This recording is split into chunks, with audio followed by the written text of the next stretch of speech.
नमस्कार दोस्तों, 4 जनवरी 2026 झांसी पुलिस को रात के करीब 2:30 बजे एक कॉल आती है। कॉल करने वाले ने बताया कि स्टेशन रोड पर एक ऑटो का एक्सीडेंट हो गया है और एक महिला बुरी तरह जख्मी हालत में पड़ी है।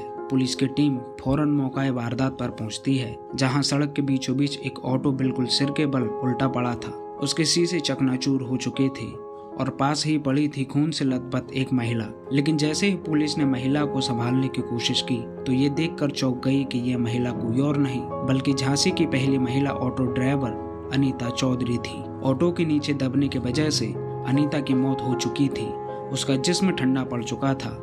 आनन फानन में उसे उठाकर अस्पताल ले जाया गया, जहां डॉक्टरों ने उसे डेड बताकर उसकी मौत की पुष्टि कर दी। और इसी के साथ झांसी की पहली महिला ऑटो ड्राइवर की हौसले और जज्बे से भरी इस कहानी का एकाएक अंत हो गया। असल में अनीता चौधरी वो महिला थी जिसने झांसी शहर में पहली बार ऑटो चलाने जैसे मुश्किल पेशे को चुना और इसके लिए कई चुनौतियों का सामना भी किया। अंग्रेजों से टकराने वाली रानी लक्ष्मीबाई के शहर झांसी की अनीता की ये कहानी लोगों को प्रेरित और प्रभावित करती थी। ऐसे में अनीता की मौत से पूरा शहर सदमे में आ गया। वैसे तो पहली नजर में ये मामला रोड एक्सीडेंट का ही लग रहा था, लेकिन जब अनीता की बॉडी को पोस्टमार्टम करवाया गया तो एक ऐसी बात सामने आई जिसने झांसी के आम लोगों के साथ साथ खुद पुलिस वालों को भी चौंका दिया। आपको पोस्टमार्टम रिपोर्ट से अनीता की मौत के मामले में आए ट्विस्ट के बारे में बताएंगे, लेकिन पहले ये जान लीजिए कि आखिर पूरे शहर में अनीता की एक अलग और खास पहचान क्यों थी। असल में ऑटो चलाने से पहले अनीता एक कंपनी में काम किया करती थी, लेकिन 15 साल तक नौकरी करने के बावजूद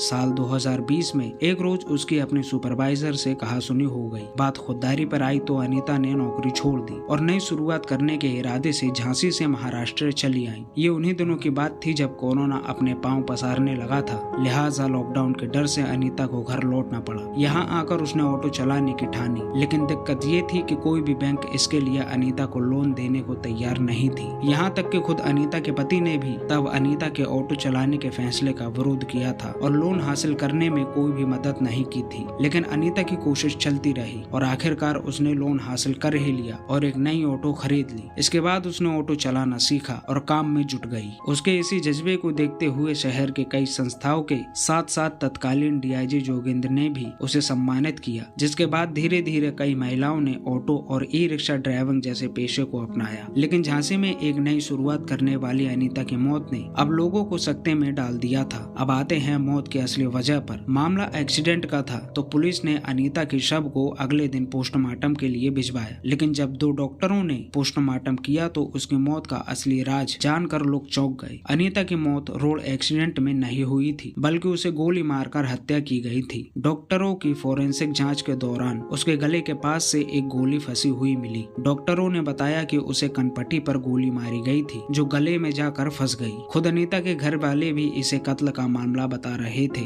असल में मौके पर पड़ी अनीता के शरीर से तमाम जेवर और साथ साथ उसका मंगलसूत्र तक गायब था। जाहिर है मामला सीधा साधा कत्ल का था। ऐसे में पुलिस ने कत्ल के एंगल से ही मामले की तफ्तीश शुरू की। पुलिस को मामले की तफ्तीश में पहला इनपुट अनीता के घर वालों से ही मिला। अनीता के घर वालों ने इस कत्ल का इल्जाम सीधे सीधे एक शख्स पर लगाया, जिसका नाम था मुकेश झा। असल में मुकेश अनीता का पुराना जानकार था और दोनों कुछ समय साथ भी रहे थे, लेकिन आगे चलकर मुकेश से अनीता ने ब्रेकअप कर लिया और अब अलग रहने लगी थी। घर वालों की माने तो दोनों के बीच रुपये पैसे को लेकर कुछ झगड़ा था। हालांकि मुकेश अब भी उसका पीछा करता था और उसे अपने साथ चलने को कहता था। अनीता जिसके लिए तैयार नहीं थी और इन हालात में मुकेश उसे पहले ही जान से मारने की धमकी दे चुका था। फिलहाल पुलिस ने इस मामले में मुकेश झा के बेटे शिवम झा और बहनोई मनोज झा को गिरफ्तार कर लिया है, लेकिन मुकेश फिलहाल फरार है और उसकी तलाश जारी है। यह मामला पूरे जिले में चर्चा का विषय बना हुआ है। अब देखते हैं आगे कोर्ट क्या फैसला करती है। ये थी आज की कहानी खत्म करें उससे पहले